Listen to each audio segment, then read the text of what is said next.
কোথাও তোমাকে কোর্স করতে হবে না, কোথাও কিচ্ছু করতে হবে না, শুধু এইখানে একটু নজর রাখো, তুমি নিশ্চিতভাবে জৈব রসায়নটা সবচেয়ে ভালোভাবে শিখতে পারবে। ঠিক আছে, আমরা জৈব রসায়নের সম্পূর্ণ ডিটেলস ভাবে আলোচনা করব। ওকে, তো আমরা দেখি, আমরা হচ্ছে জৈব রসায়ন।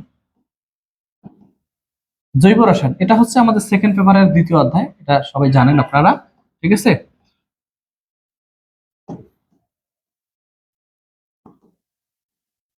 Organic chemistry. ঠিক আছে, একদম বেসিক থেকে আমরা এখানে শিখব।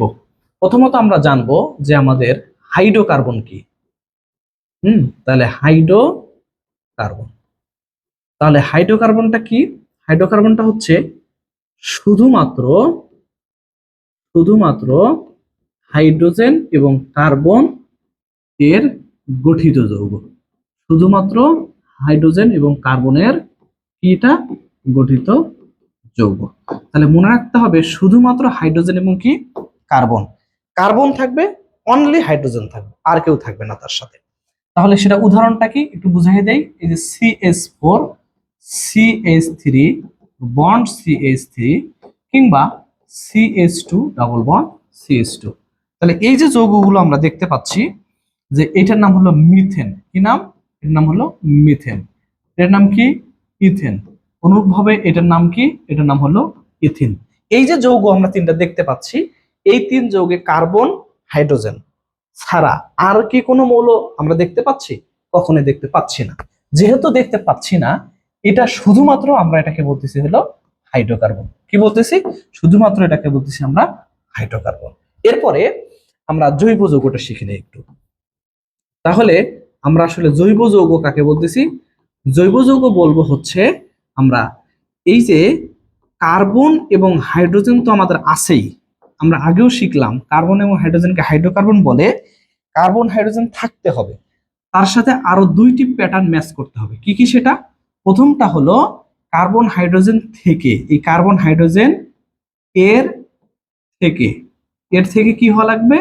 এর থেকে হওয়া লাগবে উদ্ভূত যৌগ, অর্থাৎ কার্বন হাইড্রোজেন থেকে যৌগ তৈরি হওয়া লাগবে। কার্বন হাইড্রোজেন থেকে যৌগ বের হতে হবে, কার্বন হাইড্রোজেনের থেকে হাইড্রোজেন প্রতিস্থাপিত হয়ে যখন কোনো যৌগ তৈরি করবে। যেমন আমরা এখানে যেমন আমরা বলতে পারি এই যে CH3Cl, তাই না? এখানে কার্বন হাইড্রোজেন আছে, কিন্তু নতুন একটা মৌল যুক্ত হয়ে কার্বন হাইড্রোজেনের থেকে একটা যৌগ তৈরি করেছে, সেটাকে আমরা বলবো হচ্ছে জৈব যৌগ। অথবা আমরা হচ্ছে হেটারো মৌল যুক্ত করব, এই যে হেটারো, হেটারো বা এটাকে আমরা বলি হচ্ছে বিষম চাকরিক মৌল। বিষম চাকরিক মৌল। এই বিষম চাকরিক মৌল কোনগুলো? নাইট্রোজেন, অক্সিজেন, সালফার, ফসফরাস এবং হচ্ছে হ্যালোজেন। এই জিনিসগুলো যদি যুক্ত থাকে কার সাথে? কার সঙ্গে যুক্ত থাকতে হবে? কার্বন এবং হাইড্রোজেনের সঙ্গে যদি যুক্ত থাকে, তবেই তাকে আমরা জৈব যৌগ বলবো। তাহলে জৈব যৌগ বলতে উদাহরণ দিচ্ছি CH3OH, তারপরে হলো CH3COOH, এমনকি CH3NH2। এই যে এই ধরনের যৌগ কিভাবে? কার্বন আছে না, হাইড্রোজেন আছে, তার সাথে কি আছে? হেটারো মূলকও যুক্ত আছে। হেটারো মূলক বা বিষম চাকরিক মৌল এখানে কোনটা? বিষম চাকরিক মৌল হচ্ছে অক্সিজেন। এই যে অক্সিজেন, এই যে নাইট্রোজেন। এই মৌলগুলো যুক্ত হলে তাদেরকে আমরা কি বলি? জৈব যৌগ বলি। মোট কথা, কার্বন হাইড্রোজেনের থেকে উদ্ভূত কোনো যৌগ কিংবা কার্বন হাইড্রোজেনের সাথে নতুন ভাবে যদি অক্সিজেন, সালফার, ফসফরাস কিংবা হ্যালোজেন মৌল যুক্ত হয়, তাহলে তাকে আমরা বলবো হচ্ছে কি? এক কথায় জৈব যৌগ। আবার এই হাইড্রোকার্বন এবং কার্বন যেহেতু উভয়টাতে কমন মৌল হচ্ছে কার্বন, তাই আমরা বলতে পারি কার্বন এর সকল যৌগ, কার্বনের কি যৌগ? সকল যৌগ জৈব যৌগ। জৈব যৌগ। ঠিক আছে, এটা মূলত একজন বিজ্ঞানী বলেছেন, সেটা হলো বার্জেলিয়াস। তো কার্বনের গঠিত যৌগগুলোকে আমরা কি বলি? জৈব যৌগ বলি। ওকে, তাহলে কার্বনের গঠিত যৌগগুলোকে আমরা কি বলতেছি? জৈব যৌগ বলি। তাহলে জৈব যৌগ চিনতে আমাদের আর কোনো অসুবিধা নাই। তবে আমাদের কিছু জায়গায় ব্যতিক্রম কোশ্চেন আসে, সেই কোশ্চেনগুলো আমাদের একটু দেখতে হবে। সেটা হলো carbon hydrogen plus hetero, hetero মৌল থাকার পরেও, তাই না, থাকার পরেও অজৈব যৌগ। অজৈব যৌগ। কার্বন হাইড্রোজেন আছে, কিন্তু তারপরেও সেটা কি হয়ে গেছে, সেটা হয়েছে আমাদের অজৈব যৌগ। কিভাবে সেটা, কার্বন হাইড্রোজেন থাকার পরেও সেটা অজৈব যৌগ, কোনগুলো উদাহরণটা কি, যেমন NH4CNO, কি এটা, অ্যামোনিয়াম সায়ানাইড। তারপরে কি আছে, তারপরে হচ্ছে এই যে NaHCO3, অ্যামোনিয়াম বাইকার্বনেট কিংবা অ্যামোনিয়াম হাইড্রোজেন কার্বনেট। এরপরে H2CO3, কার্বনিক অ্যাসিড। এই যৌগ তিনটার মধ্যে কার্বন আছে, হাইড্রোজেন আছে, এমনকি হেটারো মৌলগুলো আমার এখানে আছে। তারপরেও এরা কি, অজৈব যৌগ। তারপরে ওরা অজৈব যৌগ।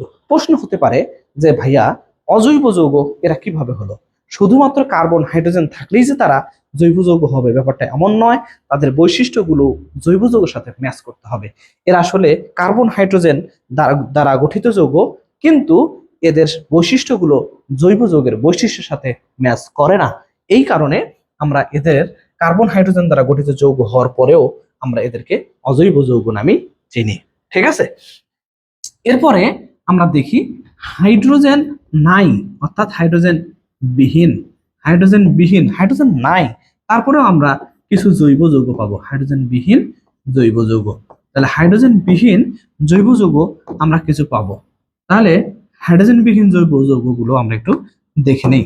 তাহলে হাইড্রোজেন নাই জৈব যৌগ আছে, যেমন CCl3NO2, এটার নাম হচ্ছে আমরা জানি টিয়ার গ্যাস, ইংরেজিতে যার নাম কি গ্যাস, টিয়ার গ্যাস। টিয়ার মানে চোখের পানি, টিয়ার গ্যাস, বা এটার নাম হচ্ছে কাঁদুনে গ্যাস, টিয়ার গ্যাস বা কি গ্যাস, কাঁদুনে গ্যাস। অথবা এটার আরো একটা নাম আমরা জানি, যে সে নাম হচ্ছে ক্লোরোপিক্রিন। ঠিক আছে, এরপরে কার্বন টেট্রাক্লোরাইড, তারপরে হচ্ছে COCl ফসজিন গ্যাস, তারপরে হচ্ছে এরপরে আমরা জানি CFC ক্লোরোফ্লোরোকার্বন, এখানে কোনো হাইড্রোজেন নেই। তারপরে আমরা জানি C6Cl6।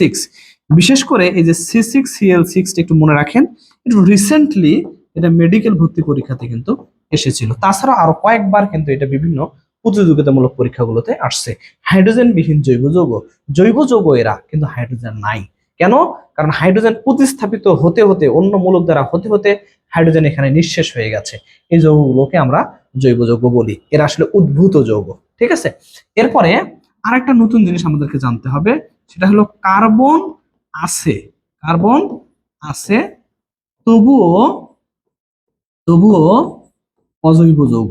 অর্থাৎ কার্বনের সকল যৌগ যে জৈব যৌগ এক ধরনের আমাদের টেন্ডেন্সি আছে, সেখান থেকে আমাদের বের হয়ে আসতে হলো যে কার্বন থাকার পরেও অজৈব যৌগ কেমন, যেমন কার্বন মনোঅক্সাইড একটি অজৈব যৌগ, তারপরে কার্বন ডাইঅক্সাইড একটি অজৈব যৌগ, H2CO3 একটি অজৈব যৌগ, তারপরে হচ্ছে ক্যালসিয়াম কার্বনেট, এখানে কার্বন আছে একটি অজৈব যৌগ, তারপর হচ্ছে হাইড্রোজেন সায়ানাইড অজৈব যৌগ, তারপর হচ্ছে পটাশিয়াম সায়ানাইড অজৈব যৌগ, তারপরে হচ্ছে দেখা গেল যে এই যে ক্যালসিয়াম কার্বাইড একটি অজৈব যৌগ, ক্যালসিয়াম কার্বাইড একটি অজৈব যৌগ। তাহলে এই যে কার্বন আছে তবুও তারা কি অজৈব যৌগ। তাহলে প্রিয় বন্ধুরা আমার, যদি আমরা এখানে এই যে কার্বন আছে তারপরে ওইগুলো অজৈব যৌগ মনে রাখতে পারি, হাইড্রোজেন বিহীন এগুলো জৈব যৌগ মনে রাখতে পারি, এবার হাইড্রোজেন কার্বন আছে এবং হেটারো মৌল আছে তারপরেও তারা অজৈব যৌগ আমরা যদি মনে রাখতে পারি, জাস্ট শুধু এতটুকু মনে রাখতে পারি, আমার বিশ্বাস তোমার জৈব যৌগ চিনতে আর কোনো সমস্যা হবে না। সেই সাথে তুমি যদি মনে রাখতে পারো, তাহলে নিশ্চিতভাবে 1 মার্ক এমসিকিউ কিন্তু তুমি ফাইনাল পরীক্ষাতে কিংবা যে কোনো প্রতিযোগিতামূলক পরীক্ষাতে কম পাবে ইনশাআল্লাহ। ঠিক আছে, ওকে। তাহলে জৈব রসায়নের ভূমিকা, অর্থাৎ জৈব রসায়ন চেনার জন্য বা জৈব যৌগগুলো চেনার জন্য এতটুকুই শুধু তোমাদেরকে করতে হবে। ওকে, আর কোনো কিছু লাগবে না। ঠিক আছে, ধন্যবাদ।